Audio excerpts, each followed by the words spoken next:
December 18, 1944. The Hürtgen Forest, Germany. The snow fell in whispers. Private First Class William Rebrook lay motionless beneath a shattered pine, his breath slow and deliberate, each exhale a calculated risk. The forest was a graveyard, trees reduced to splinters, frozen mud churned by artillery, and somewhere out there, hidden in the grey labyrinth of trunks and fog, a German sniper who had already claimed 6 American lives in 3 days. Rebrook adjusted the scope mounted atop his M19903 Springfield rifle. It wasn't the standard M73B1 optic issued to designated marksmen. It was something else entirely, a Frankenstein assembly of a damaged German scope tube, civilian eyepiece glass salvaged from a shattered rangefinder, and hand-carved wooden shims wrapped in canvas. His squad had laughed when they first saw it, called it a tin can special, said he'd be lucky to hit a barn, but Rebrook wasn't aiming at a barn. He was aiming at a shadow 380 yards distant, barely visible through the mist, a flicker of movement where no movement should be. His finger curled around the trigger. The forest held its breath. By December 1944, the Hürtgen Forest had become a name spoken in hushed tones among American infantry. Stretching along the German-Belgian border southeast of Aachen, this 50-square-mile expanse of dense evergreens and steep ravines had swallowed entire divisions. The U.S. First Army had been fighting here since September, pushing through terrain that nullified every advantage America possessed. Armor couldn't maneuver through the thick trees, air support couldn't penetrate the canopy, and artillery burst in the treetops, raining shrapnel down on anyone beneath. The Germans called it the Totenwald, the Death Forest. The strategic objective seemed simple enough on paper. The Allies needed to reach the Ruhr River dams before pushing into the German heartland. If those dams remained in enemy hands, the Wehrmacht could flood the entire Ruhr Valley the moment Allied forces crossed, drowning men and equipment in a catastrophic deluge. So the forest had to be taken, yard by bloody yard, tree by splintered tree.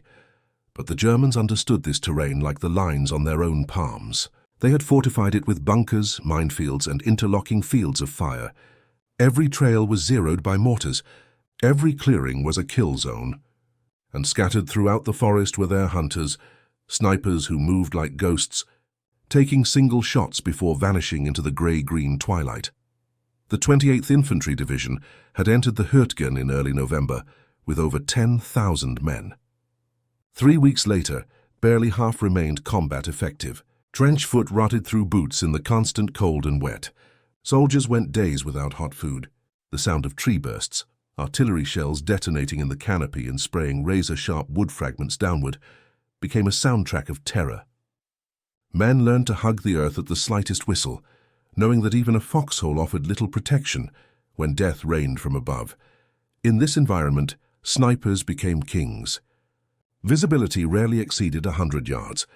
Fog rolled through the valleys each morning and evening. The perpetual gloom under the evergreen canopy made spotting enemy positions nearly impossible. A German marksman with a quality scope and patience could dominate an entire sector, pinning down platoons, killing officers, shattering morale one carefully placed bullet at a time. American forces struggled to counter this threat effectively. Standard infantry training included basic marksmanship, but specialized sniper training was limited in the U.S. Army compared to German or Soviet doctrine. Equipment was often inadequate. The M1903 Springfield bolt-action rifle, though accurate, was being phased out in favor of the semi-automatic M1 Garand. Scopes were in short supply, frequently damaged in combat, and rarely matched to individual rifles with proper zeroing. Replacement parts were scarce this far forward, and Army supply chains prioritized ammunition and medical supplies over optical equipment. This created a dangerous imbalance. German snipers often carried Carabiner 98K rifles fitted with quality Zeiss optics, precision instruments manufactured to exacting standards. American marksmen made do with whatever they could scrounge. Some used rifles with iron sights, trying to outshoot scoped opponents through sheer skill and prayer. Others inherited damaged scopes from casualties, attempting to compensate for crosshairs that no longer aligned or lenses cracked by shrapnel. By mid-December, Company E of the 309th Infantry Regiment had been reduced to 73 men from its original strength of nearly 200. They held a position along a forested ridgeline northwest of the village of Bergstein, tasked with preventing German infiltration from the heights above. For 3 days, an unseen enemy sniper had turned their sector into a nightmare. A sergeant shot through the throat while checking his map. A radio operator killed reaching for his handset. A medic struck down while treating a wounded man, the bullet passing through his aid bag before entering his chest. The sniper never took more than one shot from any position. He never revealed himself. And he never missed. William Rebrook had been a deer hunter before the war. He grew up in rural Pennsylvania, where his father taught him to shoot on their property outside Scranton. He learned patience in those woods, how to read the wind by watching leaves, how to control his breathing when a 12-point buck stepped into view at dawn. He learned that the best hunters weren't the ones with the most expensive rifles, but the ones who understood their weapon completely, who could compensate for its quirks and make it sing when it mattered most. He'd enlisted 3 days after Pearl Harbor, just 17, needing his mother's signature on the papers. By 1944, he was 20 years old and felt 40. He'd landed at Utah Beach 2 weeks after D-Day, fought through the hedgerows of Normandy, survived the streets of Aachen, and now found himself in this frozen hell of shattered trees and invisible death. The army had designated him a company sharpshooter after officers noticed his marksmanship scores, but the designation came without proper equipment. His issued M1903 had a worn barrel and a scope that had been dropped at least twice before reaching him. The crosshairs sat crooked in the lens, requiring him to aim a full inch left and 2 inches high at 100 yards just to hit center mass. At longer ranges, the scope was worse than useless. It actively lied about where the bullet would go. After the sniper killed the medic, something in Rebrook broke. Not his nerve, but his willingness to accept inadequacy. That evening, while the company huddled in their foxholes eating cold rations, he approached a sergeant who'd been part of the initial assault into Germany months earlier. The sergeant had a souvenir, a damaged German Zielfenrohr scope pulled from a destroyed sniper position near the Siegfried line.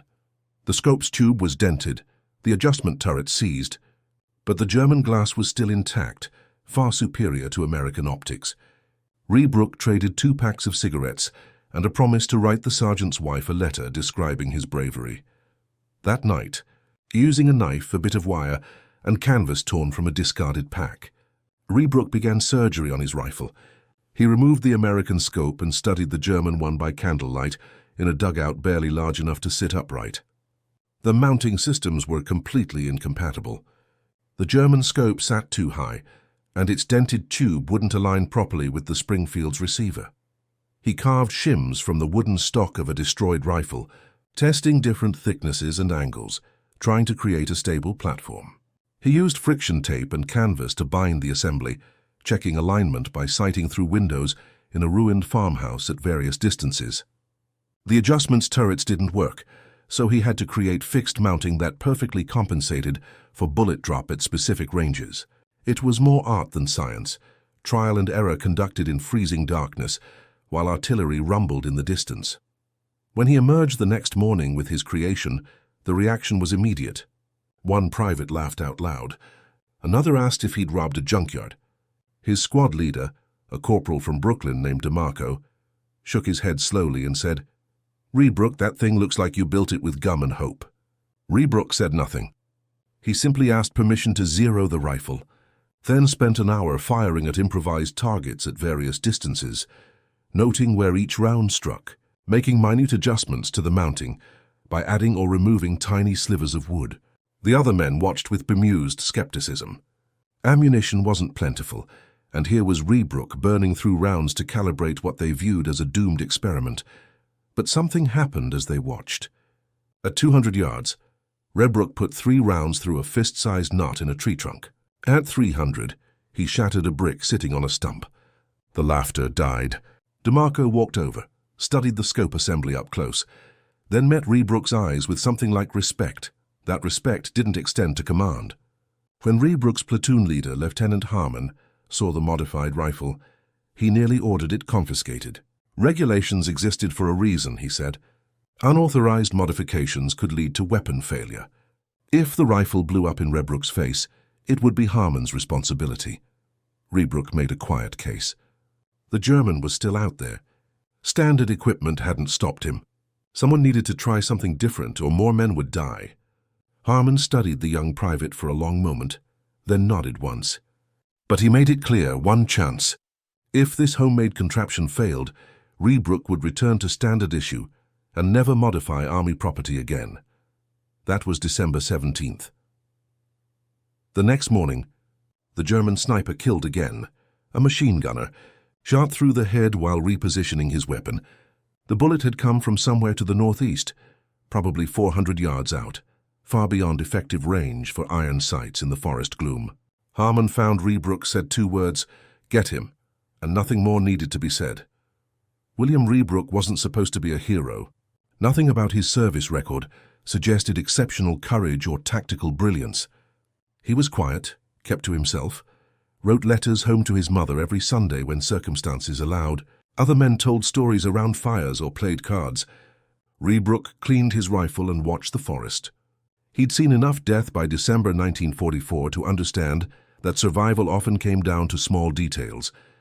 The soldier who remembered to dry his socks survived trench foot. The one who kept his head down during artillery survived shrapnel. The one who maintained his weapon survived the firefight. This attention to detail stemmed from something deeper than military discipline. It came from a fundamental belief that problems had solutions if you looked hard enough, and refused to accept inadequacy.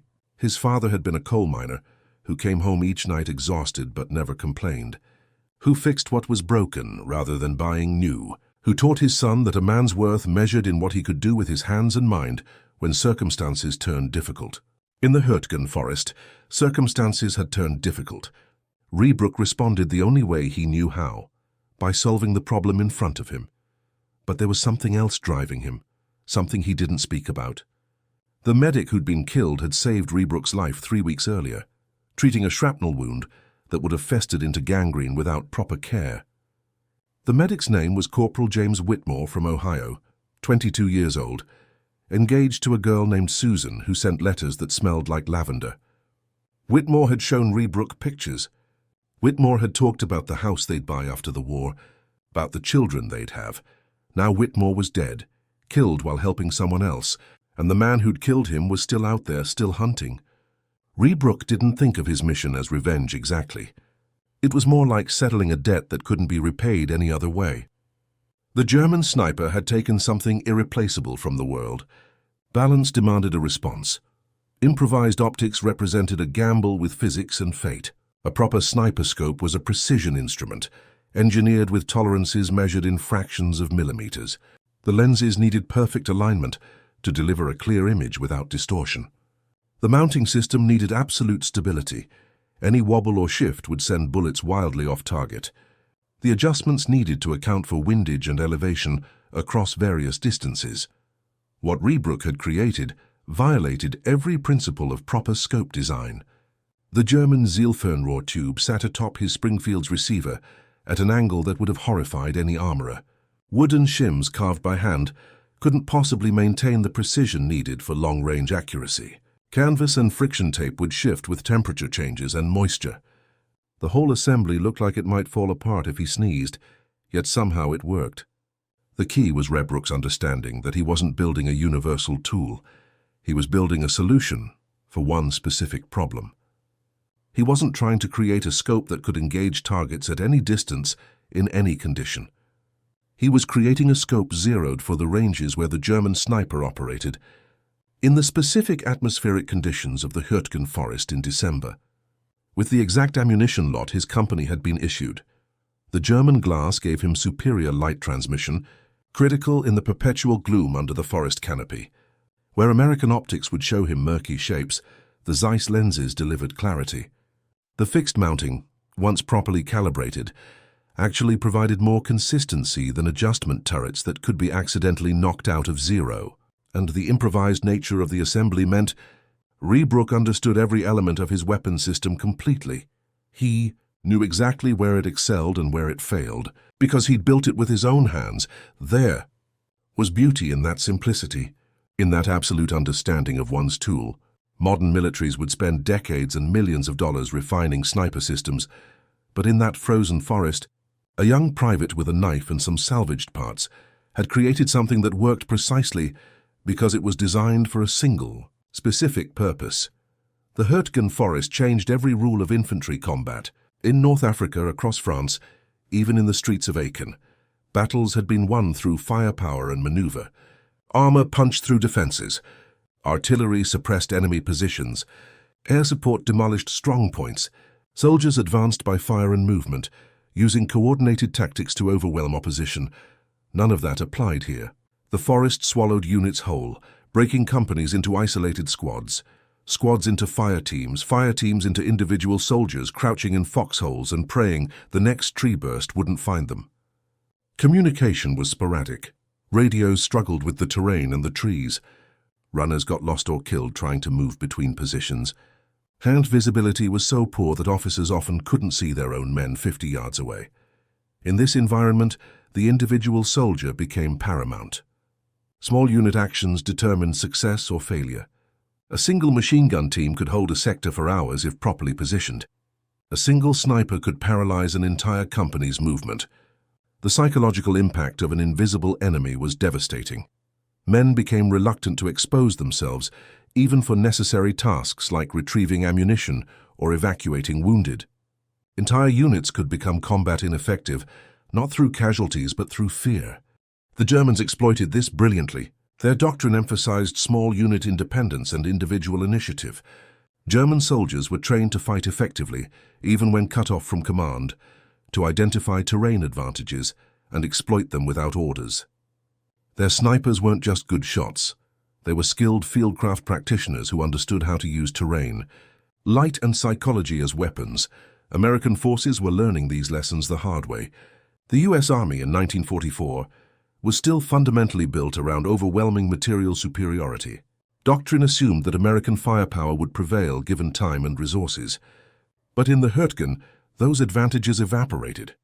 What remained was soldier against soldier, will against will, and in that equation, the side that adapted fastest survived. The German sniper terrorizing Company E's sector remains officially unidentified in American records, but his methodology suggested a professional, likely someone with substantial combat experience. German sniper doctrine by late 1944 had been refined through years of brutal warfare on the Eastern Front, where Soviet and German marksmen had waged a shadow war of extraordinary lethality.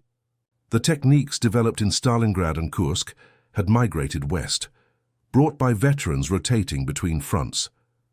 This particular sniper displayed all the hallmarks of that experience. He never fired more than once from any position, understanding that muzzle flash or sound could betray his location to counter-snipers. He selected targets methodically: officers, NCOs, specialists like radio operators, and medics whose deaths would have multiplied impact beyond the single casualty. He operated during transitions between light conditions, dawn and dusk, when shadows played tricks on vision and human eyes struggled to adjust. Most tellingly, he understood patience. Lesser snipers grew impatient, took shots that weren't guaranteed kills, revealed themselves chasing targets. This man never hurried. He would watch a sector for hours, learning movement patterns, identifying who led patrols and who followed, noting where men felt safe enough to light cigarettes or stand upright. Then he would wait for the perfect moment when conditions aligned, target exposed, wind calm, light sufficient, and execute a shot that almost never required a follow-up. American intelligence estimated he had been active in the sector for at least 2 weeks, with a minimum of 15 confirmed kills, and possibly twice that number. Several units had attempted to locate and neutralize him. A Marine scout sniper on loan to the Army spent 3 days hunting him without ever acquiring a target. An entire infantry platoon conducted a sweep of suspected sniper hides and found nothing but empty forest. The psychological impact of his presence far exceeded the tactical casualty count. Men became afraid to move during daylight. Patrols requested to operate only at night. Unit cohesion began to fracture as soldiers questioned whether orders were worth the risk of exposure. In military terms, a single enemy combatant had achieved a force multiplication factor of perhaps 10 or 20 to 1. His actions were degrading an entire company's combat effectiveness. For the Germans defending this sector, he was a hero. For Company E, he was a nightmare that wore no face and cast no shadow, death that arrived without warning from nowhere and everywhere at once. Military culture thrives on conformity and proven systems. Soldiers are trained to trust their equipment, because that trust is essential to combat effectiveness. When you pull a trigger, you need absolute confidence the weapon will fire. When you call for artillery support, you need absolute confidence it will land where requested. This institutional trust extends to everything from rations to radios to rifle scopes. Rebrook's modification violated that trust in a fundamental way. He was essentially declaring that the system had failed, that standard issue equipment was inadequate, that he knew better than the armorers and supply sergeants and procurement officers who'd equipped the entire US Army.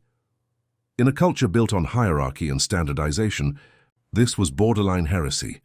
The mockery he received from other soldiers wasn't just about the scope's appearance. It was about fear. Fear that if Rebrook was right, then maybe their own equipment was inadequate too. Maybe the rifles they trusted, the ammunition they fired, the boots they wore weren't actually good enough. That was a terrifying thought for men already facing death daily. Better to laugh at Rebrook's jury-rigged contraption than confront the possibility that their survival depended on equipment that might fail them. There was also resentment. Rebrook was young, quiet, not particularly well liked because he didn't socialize much. He hadn't proven himself as a combat leader or earned battlefield decorations. Who was he to improvise solutions when veteran soldiers with more experience accepted standard equipment without complaint? His modification felt like arrogance, like a kid who thought he was smarter than everyone else. Lieutenant Harmon's skepticism came from a different place: responsibility. Officers bore the weight of every decision, every casualty. If Harmon authorized Rebrook to use a modified weapon and it malfunctioned, getting Rebrook killed or causing collateral damage, that would be Harmon's burden to carry. Regulations existed precisely to prevent such scenarios, to ensure standardization and accountability. Bending those regulations required courage of a different kind than charging a machine gun nest. But Harmon was also pragmatic enough to recognize that conventional approaches had failed. The German sniper had killed 9 men, and nothing Company E had tried had even located him, much less neutralized him. At some point, maintaining institutional purity mattered less than stopping the bleeding. Killing at distance carries a peculiar psychological burden. Infantrymen in close combat face enemies who shoot back, who charge forward, who are trying just as desperately to kill them. The reciprocal nature of that violence provides a kind of moral clarity: kill or be killed, survival of the fastest and luckiest. There's no time for reflection, no space for doubt. Sniping is different. The sniper sees his target's face through magnified optics. He watches them move, breathe, live in the seconds before he decides whether they die. There's no immediate threat, no adrenaline rush of mutual combat. Just a deliberate choice followed by a trigger pull, followed by a man falling dead hundreds of yards away who never knew danger existed. Some snipers embraced this role, took pride in their kill counts, viewed it as a craft to be perfected. Others struggled with what they saw through their scopes, the humanity of their targets made unavoidable by optical magnification. They saw the enemy soldier light a cigarette, pull out a photograph, smile at something a comrade said. Then they killed him, and that image stayed with them. Rebrook never spoke about how he felt about this aspect of his role, but his letters home suggest a man grappling with necessary evil. He wrote to his mother about doing difficult things so that other men wouldn't have to, about the responsibility of those with specific skills to employ them when needed. He wrote about Corporal Whitmore, about how some deaths demanded response not from vengeance, but from the simple mathematics of protecting those still alive. The German sniper faced these same moral calculations. He too was killing men at distance, men who likely had families and futures that would never happen because of choices he made through a scope. Both men were participants in a duel that transcended individual morality, a contest where success meant survival for your comrades, and failure meant more deaths, more grieving families, more futures erased. War reduces moral complexity to stark equations. The sniper who hesitates gets his friends killed. The sniper who doesn't hesitate carries those deaths forever. There are no clean hands, only degrees of necessary darkness. December 18th dawned grey and bitter. The temperature had dropped overnight, forming ice crystals on every surface. The forest seemed to hold sound differently in the cold, muffling distant noises while amplifying small sounds. The creak of branches, the crunch of frozen ground, the metallic click of a rifle bolt. Rebrook moved into position while darkness still held. Guided by a runner to a location, the platoon sergeant had scouted the previous evening. It was a slight rise, approximately 300 yards behind the company's forward positions, offering a commanding view of the sector where the German sniper had been most active. A massive fallen tree provided cover, its root ball torn from the earth by artillery, creating a natural hide that wouldn't stand out to enemy observers. He'd spent the night preparing with the ritualistic care his father had taught him. His rifle was clean and lightly oiled. Too much lubrication would thicken in the cold and affect the action. His ammunition came from a single box, all from the same manufacturing lot to ensure consistency. He'd wrapped his scope in cloth to prevent lens fogging from breath condensation. He wore layers that allowed precise movement without bulk, and he'd rubbed charcoal from a fire on any exposed skin to eliminate shine. The waiting began. Sniper work is fundamentally boring, punctuated by moments of absolute intensity. Rebrook spent the first 3 hours barely moving, controlling his breathing to minimize visible vapor in the cold air, scanning his assigned sector through the German scope in systematic patterns. The magnification revealed details invisible to the naked eye, the texture of bark on distant trees, subtle variations in shadow that might indicate disturbed ground or camouflaged positions. The way morning mist moved differently around solid objects versus open space.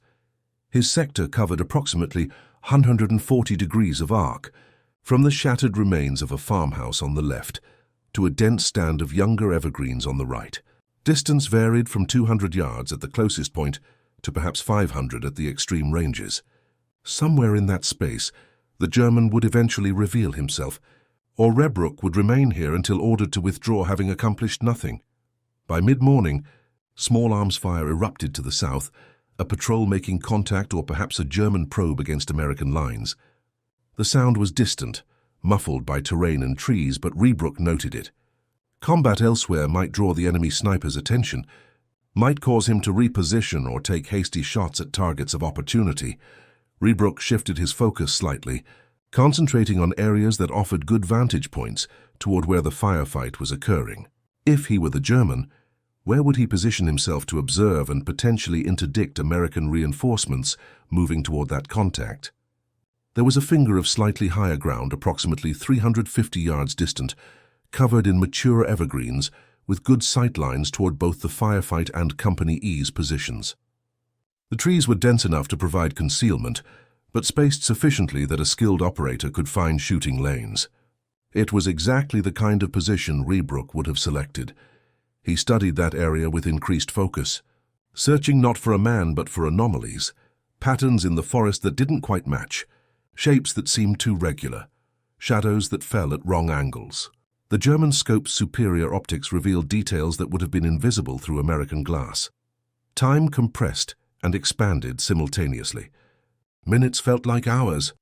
His legs cramped from immobility, but he ignored the discomfort, knowing that movement might give away his position. A crow landed on the fallen tree 15 feet to his right, cawed twice, then flew away. The firefight to the south tapered off, fading to occasional single shots that might have been aimed fire, or simply nervous soldiers shooting at shadows. Then he saw it. Not the sniper himself, but an inconsistency. A dark shape among the evergreens on that finger of higher ground, positioned where two trees grew close together. It didn't move, didn't reflect light, but something about its form registered wrong to eyes trained through hundreds of hours, watching forest and field. It was too regular, too symmetrical, too deliberately positioned in a location that offered perfect overwatch of the American positions. Rebrook didn't react immediately. Hasty action killed snipers. Instead, he studied the shape, waiting for confirmation. Movement, breath vapor, glint from glass, anything definitive. The shape remained motionless. Perhaps it was nothing, just a stump or a shadow playing tricks with morning light filtering through the canopy. Then the shape shifted. The movement was microscopic, just the slightest adjustment that might have been a man settling his weight or repositioning his rifle. But it was enough. Organic movement has a quality that differs from wind-moved branches or settling snow. This was deliberate. This was human. Rebrook's heart rate increased despite his training.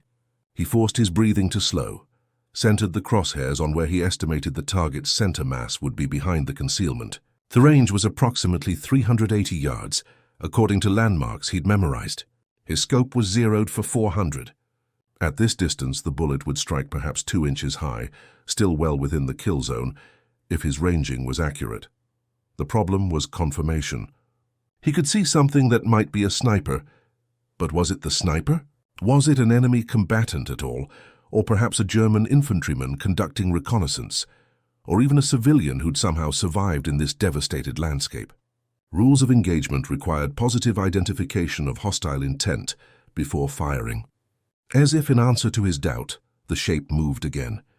This time Rebrook caught the distinct outline of a rifle barrel extending forward from the position, the geometry unmistakable even through the forest. The angle of that barrel was aimed directly toward Company E's forward positions. That was confirmation enough. Rebrook's training took over, a sequence of actions practiced until they became reflex. He verified his rifle's safety was off without looking, maintained his sight picture on the target, regulated his breathing into the rhythm his father had taught him. Breathe in, breathe out. Hold between breaths when the body is most stable. The shot needed to happen in that suspended moment between heartbeats when the human body achieves temporary stillness.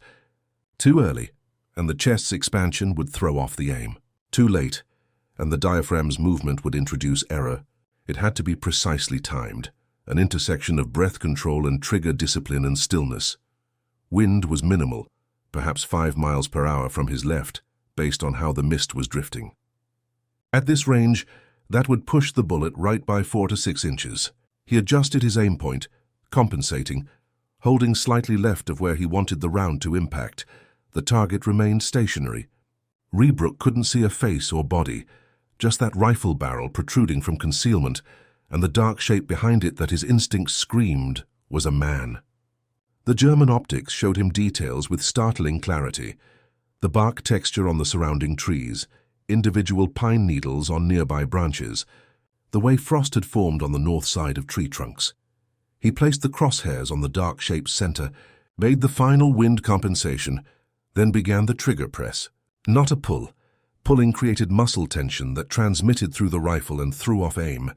Instead, a gradual increase in pressure, smooth and steady, until the trigger broke like glass and the rifle fired almost as a surprise.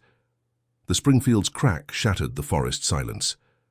The rifle's recoil drove the scope up and away from his sight picture. Standard for the weapon's chambering in 3006.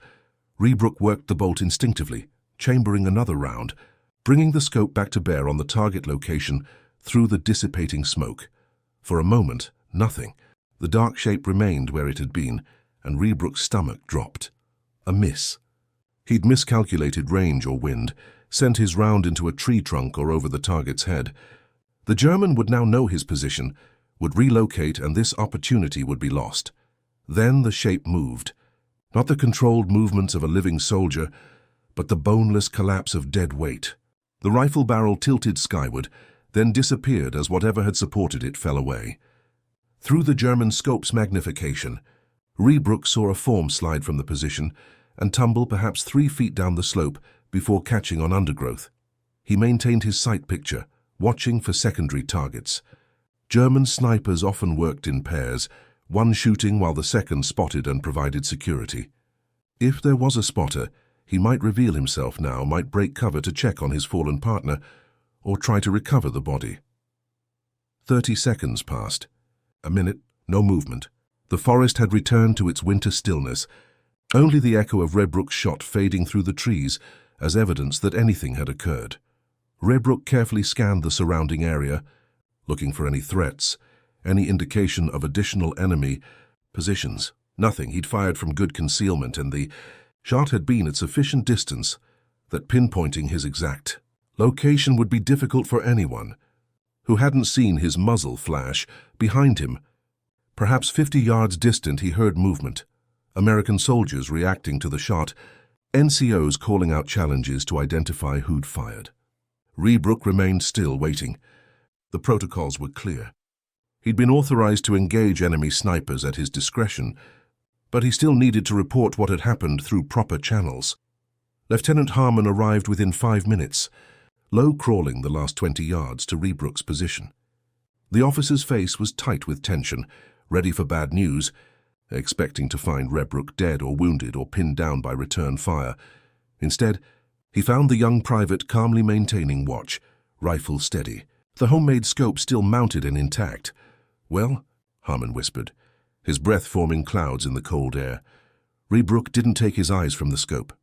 380 yards northeast sector, between the two close-standing evergreens. Positive enemy combatant with rifle. One shot, target down. Harmon pulled out binoculars and glassed the area Rebrook indicated.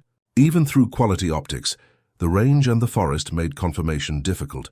He could see the general area, the trees Rebrook had described, but no clear indication of a body. "You certain?" Harmon asked. "Yes, sir." "I watched him fall." Harmon studied the lieutenant for a moment, then made a decision. "We'll send a patrol to confirm. You stay here, maintain overwatch. If anyone else is out there, they might move when we approach that position." For the next 40 minutes, Rebrook watched through his scope, while a 4-man fire team cautiously advanced toward the target location. They moved well using cover, advancing by pairs while the others provided security. The forest remained quiet. No shots rang out. The only sound was wind in the trees and the distant rumble of artillery from some other sector's war. The patrol reached the position. Even at this distance, Rebrook could see through his scope when they found the body. One soldier raised his hand, thumb up, confirmation. They spent several minutes searching the area, then began making their way back, moving faster now. Less concerned with stealth, they returned carrying a rifle, a carabiner 98K with a Zeiss scope still mounted. They also brought a leather pouch containing the dead German's personal effects and ammunition. And they brought confirmation that would ripple through Company E within the hour. The German had been approximately 40 years old, likely a veteran of multiple campaigns, based on his equipment and the combat decorations found on his uniform. His scope was a high-quality Zeiss ZF-39, matched to the rifle with a serial-numbered pair, equipment reserved for elite marksmen. His ammunition was hand-loaded match-grade, manufactured for precision at extreme ranges. Most significantly, the patrol had found evidence at his position, indicating he'd been operating from that location for at least several days. Empty cartridge cases, food wrappers, a camouflaged shelter half. This wasn't a sniper passing through. This was his hunting ground, the position from which he'd been killing American soldiers for the better part of a week. Rebrook's single shot, fired from a rifle topped with a scope assembled from salvaged parts and wooden shims, through forest and fog at nearly 400 yards, had ended that threat permanently. The bullet had struck exactly where Rebrook had aimed, center mass, passing through the German's chest and severing the thoracic aorta. Death had been nearly instantaneous. The shooter had never known what hit him, never heard the shot that killed him, never saw the American position that had ended his war. News of the kill spread through Company E like electricity. Soldiers who'd been pinned down for days by the invisible threat suddenly stood straighter, moved with more confidence, spoke with more volume. The psychological weight that had been crushing morale simply evaporated. The nightmare had a face now, or at least a body. The invisible had become visible, the invincible had fallen. The German's Zeiss scope became a trophy, eventually sent back to battalion headquarters for intelligence evaluation. His rifle was tagged and catalogued. His personal effects, photographs of a woman and 2 children, letters written in careful Gothic script, a small Bible with notes in the margins, were processed according to Geneva Convention protocols. He'd been a man, not a monster, just an exceptionally skilled soldier, fighting for the wrong cause who'd happened to be better than everyone sent against him, until he wasn't. His identity was later confirmed as Oberjäger Klaus Richter, a gamekeeper from Bavaria before the war, conscripted in 1939 and trained as a sniper after his marksmanship scores caught an officer's attention. His official record credited him with 47 confirmed kills on the Eastern Front before his transfer west in late 1944. American intelligence estimated his actual count was significantly higher. The kills attributed to him in the Hürtgen forest brought his documented total to at least 62. Though the actual number would never be known with certainty, Richter had been a professional in every sense, skilled, patient, disciplined, and utterly dedicated to his craft. Under different circumstances, in a different war, he might have been admired for those qualities.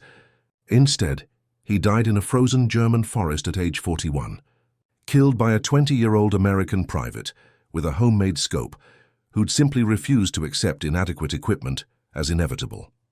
The morning after the kill, Corporal DeMarco approached Rebrook's position with something unusual, respect bordering on awe. The Brooklyn native who'd mocked the tin can special now asked to examine it closely, running his fingers over the improvised mounting. Studying how Rebrook had achieved stability with nothing but carved wood and canvas. "You really built this from scratch?" DeMarco asked. Rebrook nodded, uncomfortable with the attention. "And you zeroed it yourself? No armorer, no range facilities, just you?" "Yes." DeMarco was quiet for a moment, then laughed. Not mockery this time, but genuine appreciation. "Rebrook, you stubborn Pennsylvania bastard, you actually did it. You built a better mousetrap out of mousetraps." The phrase caught on. Within days, other soldiers in the regiment were attempting their own modifications, trying to improve iron sights or repair damaged equipment, using Rebrook's approach as inspiration. A culture of innovation began to spread, soldiers realizing that standard issue didn't have to mean unchangeable. That individual initiative could solve problems that the supply chain couldn't or wouldn't address. Lieutenant Harmon submitted Rebrook for a Bronze Star, citing initiative, technical skill, and direct contribution to unit combat effectiveness. The citation wound through command channels, was reviewed, amended, and eventually downgraded to a commendation because some staff officer believed that encouraging unauthorized modifications set dangerous precedents. Rebrook didn't care about medals. What mattered to him was simpler and more immediate. The deaths had stopped. Company E held their sector for another week before being rotated to reserve positions, and in that week, no one died to a sniper's bullet. Men moved more freely. Patrols operated with restored confidence. The sector that had been a death trap became manageable terrain. The rifle itself, with its improvised scope, remained in Rebrook's hands for the remainder of his service. He never modified it further, never tried to improve on what worked. He understood instinctively that perfection is often the enemy of good enough, that the scope was calibrated for specific conditions and attempting to make it more universal would likely make it worse at the task it excelled at. He used it twice more in combat situations. Before the war ended, once shooting a German officer coordinating an assault from 600 yards, once eliminating a machine gun position that had pinned down a patrol. Both shots connected exactly as intended. Both times, the rifle that others had mocked performed flawlessly. The Battle of Hürtgen Forest officially ended in mid-December 1944. Though isolated fighting continued into February 1945, American forces ultimately secured the forest and the approaches to the Roa River dams, but the cost was staggering. The U.S. First Army suffered approximately 33,000 casualties, killed, wounded, captured, or missing, in terrain that offered no strategic value beyond access to objectives beyond it. German casualties were estimated at 28,000. Entire divisions on both sides were rendered combat ineffective. The forest became a graveyard in the most literal sense, with bodies lying undiscovered among the trees for months or years after the fighting ended.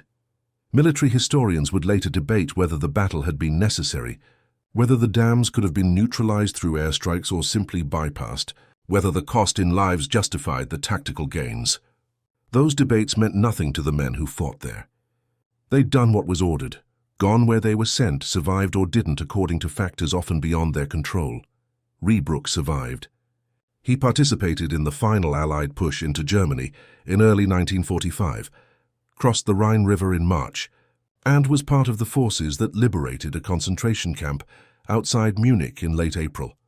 What he saw there affected him more profoundly than anything he'd experienced in combat.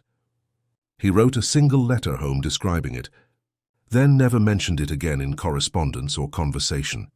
He was in Bavaria when Germany surrendered on May 8, 1945. He remained in Europe as part of the occupation forces until September, then shipped home from Bremerhaven on a transport crowded with soldiers eager to begin lives that war had interrupted. He carried his modified rifle onto that transport ship, the one piece of army equipment he was authorized to keep as a veteran. He never fired it again. Back in Pennsylvania, Rebrook returned to civilian life with the quiet determination that had characterized his military service. He used the GI Bill to attend trade school, became a machinist, married a local girl named Dorothy who'd written him letters throughout his deployment. They had 3 children, bought a small house outside Scranton, lived what any observer would call an unremarkable life. He never spoke much about the war. His children grew up knowing their father had served, had been in combat, but he deflected questions about specifics. The rifle hung above the fireplace in a place of honor, but when his children asked about it, he'd simply say it had been his service weapon and change the subject, only once, years later when his son was considering enlisting during Vietnam. Did Rebrook talk about that December morning in the Hürtgen forest? They sat in his garage workshop, surrounded by the tools of his machinist trade, and he explained what it meant to be responsible for another man's death. He talked about Klaus Richter, about the photographs found on his body, about the children who'd lost a father, about the weight of necessary acts that couldn't be called good even when they were right. His son listened, then chose not to enlist. Rebrook never expressed an opinion on that decision either way. The military's interest in improvised modifications that Rebrook's example had sparked continued after the war. The Army's Ordnance Department conducted studies on field modifications, attempting to understand what worked and why, trying to incorporate those lessons into improved equipment designs. Some innovations that soldiers had improvised in desperation became standard-issue items in later conflicts: improved scope mounts, weather-resistant optics covers, field-expedient solutions to common equipment failures.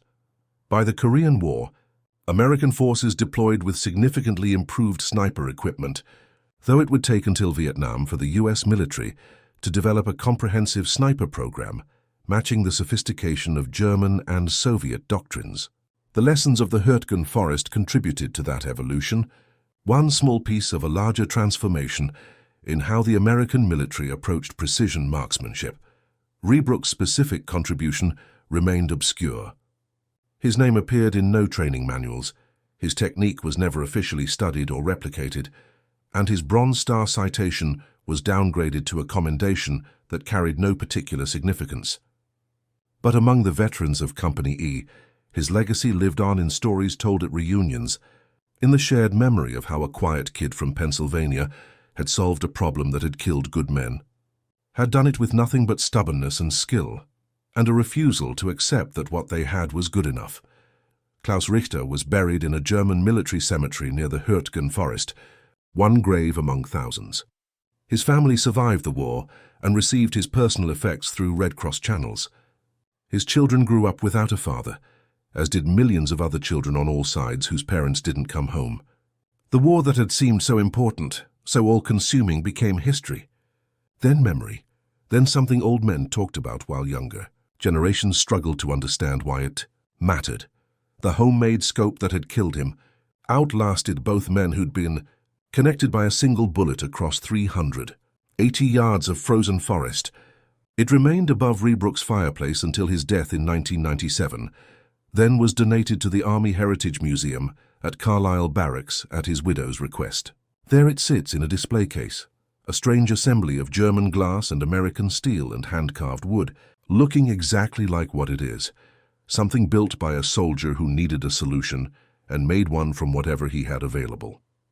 The display card identifies it simply as Modified M1903 Springfield Sniper Rifle, Hürtgen Forest 1944. There's no mention of mockery or doubt, no acknowledgement of how close it came to never existing, just a brief description of the weapon and a note that it was used to eliminate an enemy sniper who had been terrorizing American positions. Sometimes visitors pause at that display case, studying the improvised scope, trying to imagine how something so crude could have been effective. The answer isn't visible in the hardware. The answer lived in the hands that built it, in the eyes that looked through it, in the mind that refused to accept inadequacy when lives depended on finding a better way. War reveals human nature in its rawest forms: courage and cowardice, innovation and rigidity, the capacity for both extraordinary destruction and extraordinary creation. The story of William Rebrook and his homemade scope encapsulates something essential about how individuals respond when systems fail them, when standard solutions prove inadequate, when survival demands improvisation. In the frozen horror of the Hürtgen forest, where industrial warfare ground men into statistics and terrain advantages, negated technological superiority, a single soldier's refusal to accept inadequate tools made a concrete difference. Not in the grand strategic sense. His actions didn't shorten the war or save divisions or change the course of history. But they saved lives in his immediate unit, restored morale when it was collapsing, and demonstrated that individual initiative mattered even in a conflict defined by mass mobilization and overwhelming firepower. The mockery he endured speaks to organizational resistance to change, to the human tendency to defend existing systems, even when those systems demonstrably fail. Every military throughout history has struggled with this tension between standardization and adaptation, between the need for uniform procedures and the reality that circumstances don't conform to plans. The best organizations find ways to harness individual innovation while maintaining necessary discipline. The worst crush it entirely and wonder why they lose. Rebrook's story also reminds us that behind every statistic, every casualty report, every tactical notation on a military map, there were individuals making choices that rippled outward in ways both visible and invisible. Klaus Richter was a man, not a monster, a skilled craftsman turned soldier who fought with professional excellence for a cause that history rightly judged evil. His death was necessary but not glorious. War creates these moral complexities that resist easy answers, demands we hold multiple truths simultaneously, that killing can be both right and tragic, that courage exists on all sides, that victory and loss often feel indistinguishable. To the soldiers who survive, the improvised scope itself, that crude assembly of salvaged parts that shouldn't have worked but did, stands as a physical metaphor for human adaptability. We are tool-making creatures who solve problems, who refuse to accept limitations, who create possibilities where none existed. In the most extreme circumstances, when death is immediate and help is non-existent, people either adapt or perish. Rebrook adapted. He built what he needed from what he had, tested it until it worked, then used it to protect the men beside him. That same impulse to fix what's broken, to improve what's inadequate, to never accept that this is how it is when lives hang in the balance, drives human progress in every field. The engineer who redesigns a system everyone else accepts as unchangeable. The doctor who develops a new procedure because existing treatments fail. The teacher who finds a different way to reach students others have abandoned.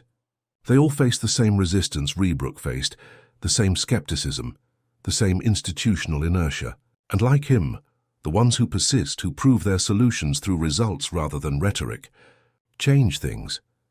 78 years have passed since that December morning when a young private squeezed a trigger and ended a duel he'd never wanted to fight.